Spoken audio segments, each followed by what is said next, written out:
Hi, and welcome to this getting started tutorial for MIDI Designer Pro 10 on iPhone. Let's go over what we're seeing on the screen. So this is MIDI Designer Pro 10 on iPhone. We're seeing it on a simulator on my Mac because that's easier to demo. And then in this window, we'll occasionally bring in other things like MIDI network setup from the Mac or Ableton Live, which we're going to use for parts of the demo. So if you are interested in a MIDI controller and in MIDI Designer, which is why you're watching this tutorial, you're interested in controlling something. We call these somethings MIDI control targets. They are usually either software for music making on your computer, software for music making on your iOS device or on another iOS device, or music making hardware like amps, guitar effects pedals, vocal processors, loopers, synthesizers, etc. Or something that is not music making at all, like a lighting system or a video making software or VJing software or robots, drones, etc. So there are a lot of possibilities there for connection or for control, but for all of them, we require a connection. So the first thing we're going to do is go over how to connect. I'm going to go into the config icon here, which is the fourth from left. And from the top, I see Wi-Fi connections. Missing from this panel on simulator is Bluetooth, but we can also connect over Bluetooth. So we can connect over Wi-Fi both to a computer, to another iOS device, or to some kind of dongle like the CME WIDI dongle. Or we can connect using Bluetooth or get connected to using Bluetooth. Then we can do virtual MIDI, which is on the same device, meaning we're connected to another app on the same device.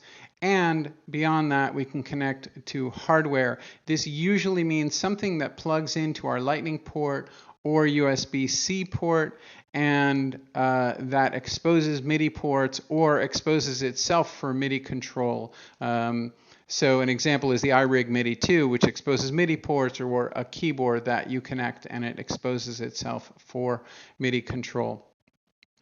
So we're going to use Wi-Fi MIDI.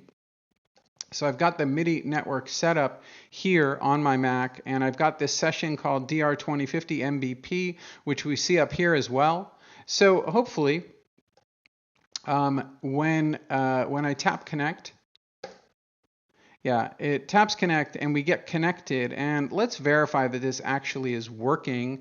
So I'm going to tap done here and move around a slider, and you can see these red bars down here that are showing. So that's good news that the connection is likely working perfectly.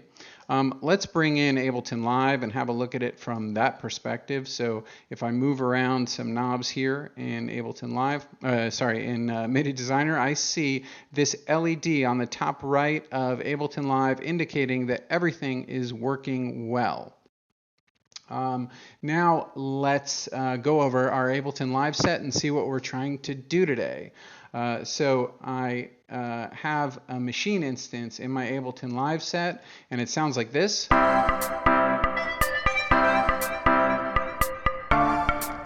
Okay, and within that, I've also got these two sends here. So the A send goes to reverb. That's the sort of default setup in Ableton. And the B send goes to delay, also the default setup. So they sound like this.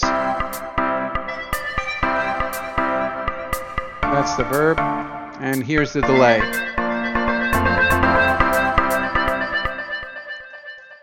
All right, so that's pretty cool. All right, let's map some things up in Ableton Live. So I'm going to go into MIDI mapping mode in Ableton Live, which is this MIDI icon on the top right of Ableton.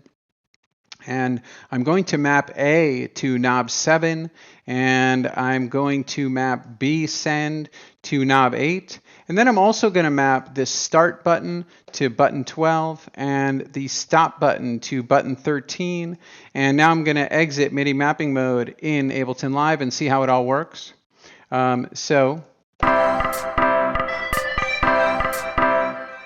Okay, those are a bit odd because I have to press them twice. Okay, let's see if the other parts work, the two sends.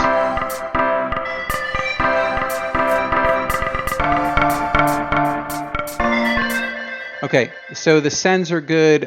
These are a bit odd. Let's label everything first, and then we'll go and fix some problems. So I'm going to go into design mode,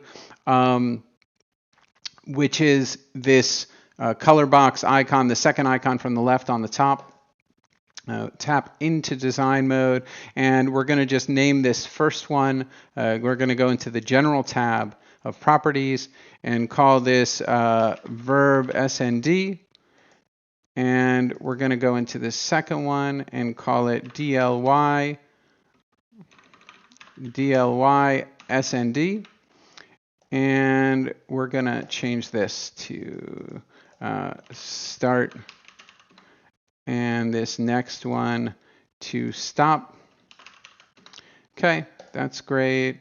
And now we're going to make an attempt to fix the start and stop knobs buttons. So tap on start, and we're going to change it from a toggle to a momentary because there's no reason for it to remain on or remain off. So we just change it to momentary and do apply now. And now go into stop and do the same thing. Change it to momentary, hit apply, hit done, and now we'll try this. So start.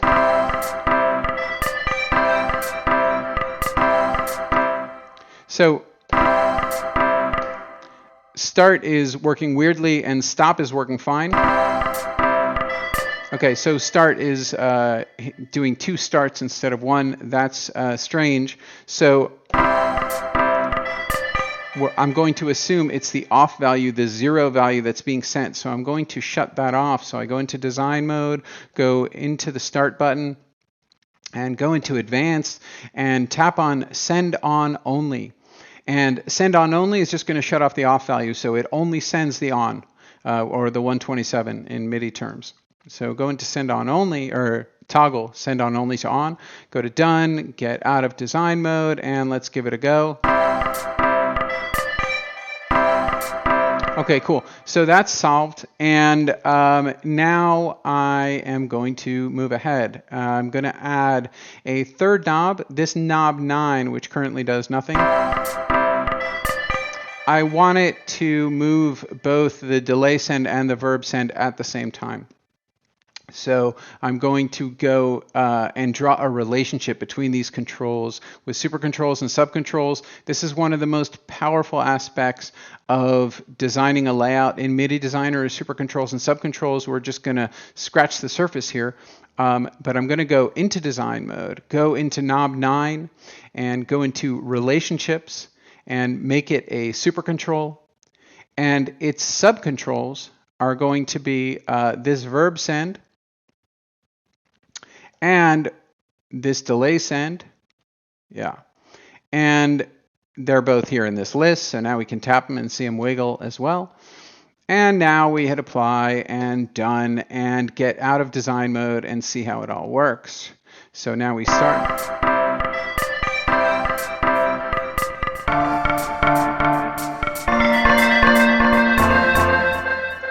Okay, that's all very nice. Let me label this guy so that we aren't looking at a confusing thing. Let's call it send all. Okay. I might have to remove autocorrect there at some point. Okay, so getting out of design mode, we've got this complete set. That's all very nice. And now what we're going to do is we're going to move this stuff to another page. Now, I could just delete controls on this page, and that would be absolutely fine. Go into design mode, tap on a control like button 21, go into actions and go to delete, and that would delete it. That's fine. I could do that. I could also, there are ways to delete multiple controls. We're not going to do any of that. Instead, we're going to create a new page, thereby seeing page properties, etc. So I'm going to tap on page 1 here and go to actions and tap on New After. And this brings me up a new blank page with some very limited but random backgrounds and LED colors. It chose this red. And now I'm going to go back to the first page and move those controls over. One thing to note is that these are page selectors here. So I'm going up to the third page, the fourth page. Going back to the first page, I'm going to grab this control. So in design mode, you see these arrows at the top. Those are moving arrows to move the control. I'm going to move the verb send. Good. And it also acquired the LED color of the page. We could also make an LED color for the control. Go back to the first page, grab the delay send, go back, grab the send all, go back, grab the start, and go back and grab the stop. And now all of this is on a new page. And now I'd like all of these to kind of move around together so that I can move them and center them for one thing. So I'm going to add a panel. So now we're going to see how to create a new control. This plus button here is to create a new control. And we see these slidables. So we're going to drag in panel, and now we're going to drag the controls onto the panel. We could also drag it onto the controls, but then we'd need to do some extra work. So instead, we're going to just leave this where it is and drag the controls onto it. You can see it lights up. That's nice. I'm going to make it slightly bigger.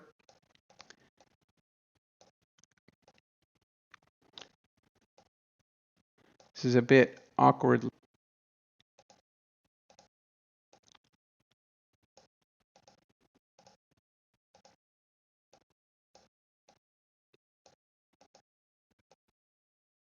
Actually, I'm going to shorten these guys too a little bit. Yeah, that looks about right. And now we can move the controls around, get rid of this add control panel by sliding it out of the way, or we could just press the plus button again. And let's center this thing a bit more. Yeah, that looks about right. And take it out of design mode.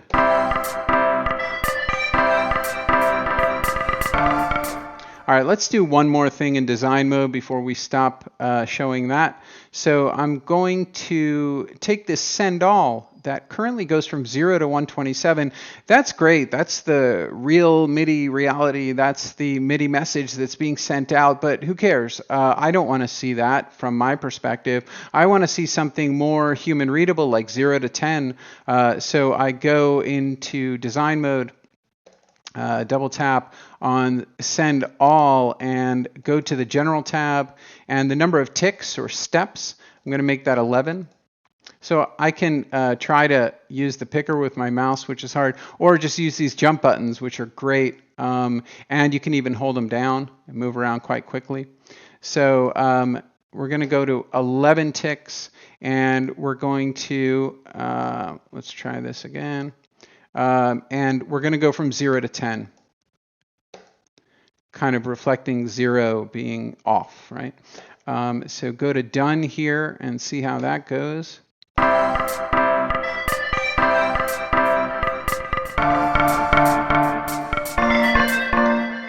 And so you see it's enough values for me. It's a lot more human readable, and it's a lot nicer to look at. So that ends our foray into design mode.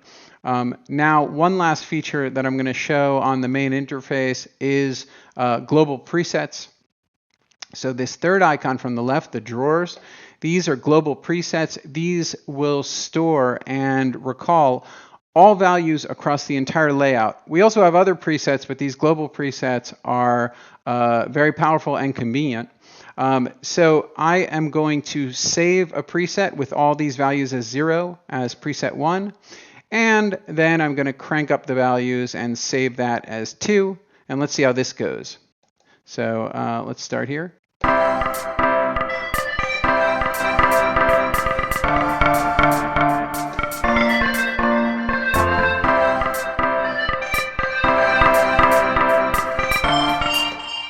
All right, so that is global presets.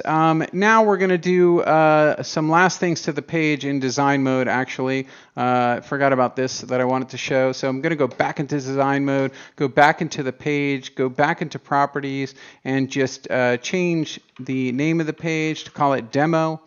And I'm going to choose random color texture LED. And this is truly random in the sense that it uses everything that MIDI Designer has to offer for design. So I'm going to press it again and get something pretty weird. So this is 8-bit sand 45. You might not like that. Keep going. You get some more normal ones, some stranger ones, crumply paper 26. I'm going to go into this one because it's precisely a little bit odd. And tap for texture and color. I don't love crumply paper for this because I want something more standard. I go to brushed metal. I'm going to change the color to 19. That looks like that. I don't like this LED color. It's not contrasting enough. I'm going to go with something more on the green side. That's good. And now I've got a pretty workable layout. Get out of design mode.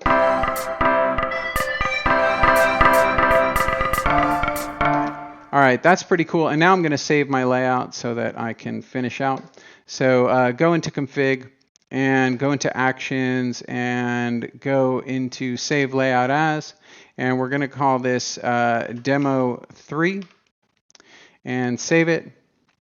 And there we are. Thanks for watching. Thanks for checking out MIDI Designer Pro 10. This video went through a series of things to get you started. From here, please check out mididesigner.com/manual. Check out the internet. We're really well indexed, especially our Q&A site. You can ask questions there. You can send us questions to support via config actions if you have to. And if you make anything that you feel like sharing, please do. Check out what other people have shared at mididesigner.com/community. Without our community, we'd be nothing. And most of all, make some art, enjoy, and see you in the next video. Thanks.